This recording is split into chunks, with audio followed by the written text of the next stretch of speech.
and welcome to Morris Park.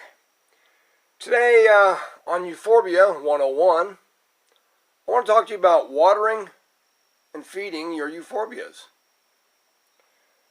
Now, watering your euphorbias is not like an exact science, in my opinion. What I usually do is I only water when my plants dry out. People often ask me, how often should I water my euphorbias? And with euphorbias or cactus, and they say the same about cactus, how often should I water my cactus? Water them when they dry out. Euphorbias are not going to wilt or die over or something if you forgot a day of watering. They're very adept at keeping up with all this. They're succulents and they store water. So if you feel that your euphorbia has just got to have water, well, it better be after it's dried out for quite a long time, because it just doesn't got to have water. With my euphorbias, how I usually tell, and people ask me, well, how do you tell if they actually need water? If you're not watering, say, once a week, once every 2 weeks, once a month, or what have you, how do you know when to water these? On a lot of them, sometimes you can just look at them and tell a little bit after you've been growing them for a long time. But one of the ways I usually tell is to do this.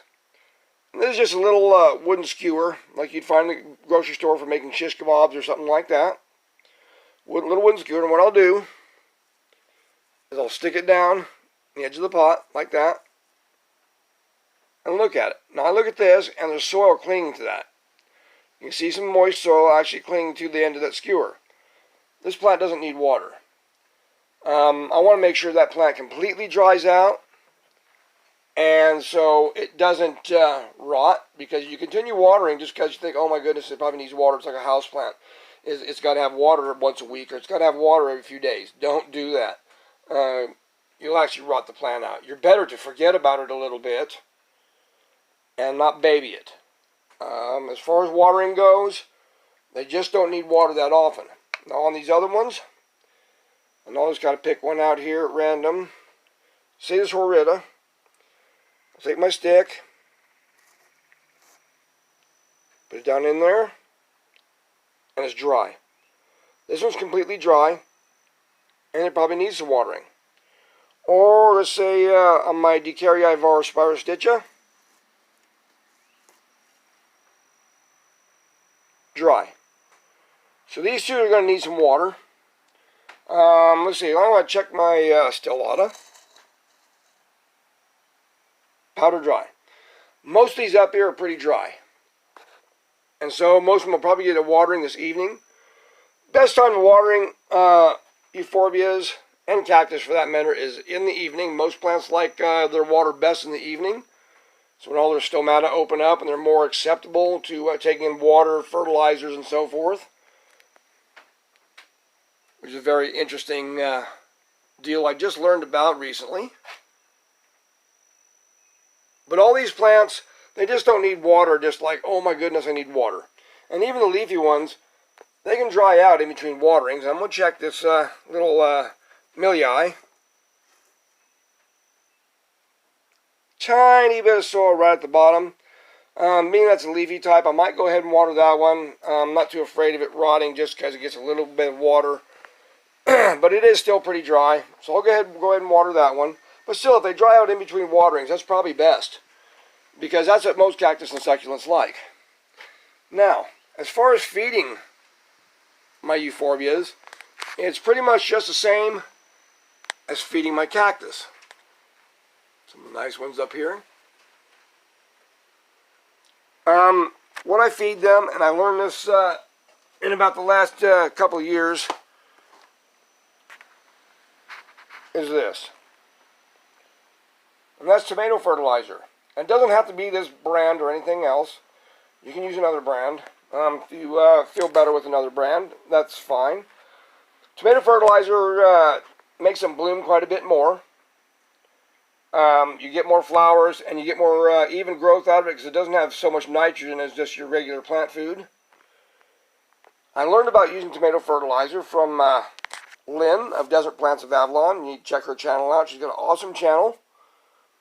And Anna of Cactus Caffeine, who has some of the most beautiful flowers on any of her cactus you've ever seen. If you want to see some really nice flowers and get some good info on cactus information and cactus culture, go to Anna's channel and Lynn's channel. Both are very good and informational. I do recommend it, and that's where I learned about this, because I used to use just regular fertilizer, and I didn't get real good flowering results until I started using this.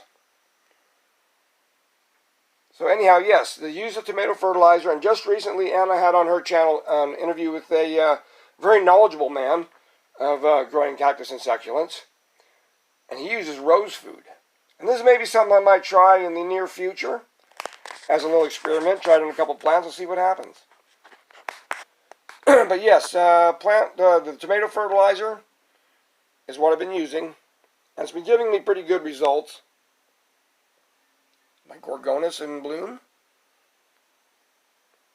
And a few of my Euphorbias. My Euphorbia horrida marstriata in bloom. So yeah, it does pretty well for them. Another thing I wanted to cover here too is sometimes in the hottest parts of the summer, and I know probably in the desert regions right now you probably experience this with cacti and so forth, and Euphorbias kind of do this too sometimes, is you get a summer dormancy to where it gets so hot that the plants just kind of go to sleep. They stop growing, and at that time, this is not a time to just force them into water. If you notice they're shriveling a little bit and stuff, check that soil like I do with the skewer, and make sure that the plant is absolutely dry for one thing, and make sure the shriveling isn't just because they're going through a summer dormancy. Because if you water during sometimes these periods, they can actually rot because they're not going to accept the water. They're not going to take it up. They're just going to be sitting there and not doing anything. So if it gets really, really hot out, you'll probably notice this. The plants will kind of shrivel up and not do much of anything. They just kind of come to a standstill. Be careful of the water.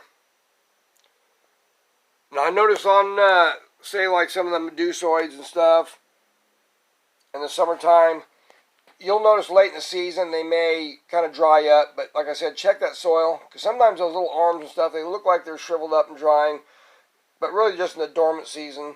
Check the soil, make sure it's absolutely powder dry before you do any watering, and if they're in hot sun, kind of bring them in out of that hot sun if you're going to water too. That's probably a good idea. You don't want to have them kind of boil in the pot, so to speak, either when it's really hot out and they're sitting out in the direct sun. So just watch out for this summer dormancy period, and don't have a heart attack about, oh my goodness, what's wrong with this plant. Now another thing is too, if you notice your Euphorbia is shriveling up a little bit, but you had a fairly decent watering schedule and you don't feel that there's really a need for it to shrivel up, go down and just push on the stem a little bit, or maybe just pull up just a little bit, like that, and make sure the roots feel solid. Sometimes, if they shrivel up, and even in the middle of summer, something may be going on underneath it. And if they're loose in the pot, or they come up, probably means you got some root rot going on, and you're going to have to fix that. And I'll explain something about that later on in another video. Now, I use this, like I say, about once a month on this tomato fertilizer, but I only use this from like late May into the very first part of October. In fact, you can probably skip October. August would probably be a better timeline. I've done mine at the very end, but you really don't want them to grow too much going into the fall. Things are going to start getting a little colder, at least where we're here at in the Ozarks. Things start to cool off about then. In fact, November is when it really starts dropping. And in my greenhouse, I want everything dry. If you have a cool greenhouse, and I get down into the 40s, sometimes in here, I want everybody absolutely dry. My euphorbias, cactus, and most of my other succulents. If they're really leafy or something, I might water them. And with these medusoid guys, You might water them once every couple of months or something during the winter. Don't feed them, because if you let them go too long, and I had this happen with my Flanaganii, they'll lose a lot of their arms. And so you may lose part of the crown on these guys if you let them go completely dry for the full winter. But if you're going to get some really cold weather, you'll probably have to bring them into a warmer area like inside the house or in a safe room where you can warm them up or something like that. So they won't get too cold feet and they won't get root rot because they got a little moisture around them during the cold period. But most of all these others, this Horrida Major, Horrida Powder Blue, the Lactea Cress, and all these other cactiform types here will not get any water from October to about late March, early April. Everybody goes dry. And it's a lot safer in a greenhouse like this if you just let them completely go dry. And my Spirostitches here, my Decarii Spirostitches, will lose quite a few leaves. And they'll shrivel up and look all brownish looking and all. But then in the springtime you water them up, and here they come again. And you can see the little tiny tan flowers on them here.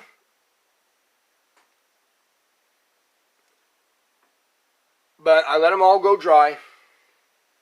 And even though they look a little rough through the winter, you got to kind of grit your teeth and say, no, they just don't need the water. They just don't. And they'll shrivel up kind of like some of your cacti do. But they'll be just fine. Remember, just your watering from, say, May or April, rather, on up to about October. And then if you're in the greenhouse like I am, let them start drying out. If you're in a warmer climate, you're probably going to have to keep them watered a little bit longer. Like if you're in California or like Anna's in Nevada, you're probably going to have to keep them watered up a little bit more because the temperatures are just a bit different. Climate's different. Folks in Arizona and stuff, same thing. But people here, like in the Ozarks or in the middle of the country here, will probably have to stop watering them if they're in the greenhouse, around October or so, or late August or October. Anyhow, I just want to share how to water and feed your euphorbias. Hope this all helps you all in your watering and feeding. This is Clyde Morris from Morris Park. Hoping you enjoy your euphorbias.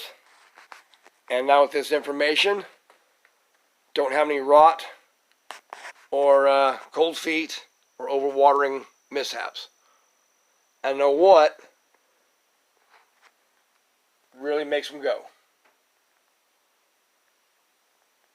Half strength tomato fertilizer. There you go. Remember that? Half strength tomato fertilizer about once a month. This is Clyde Morris from Morris Park. Take care and have a good evening.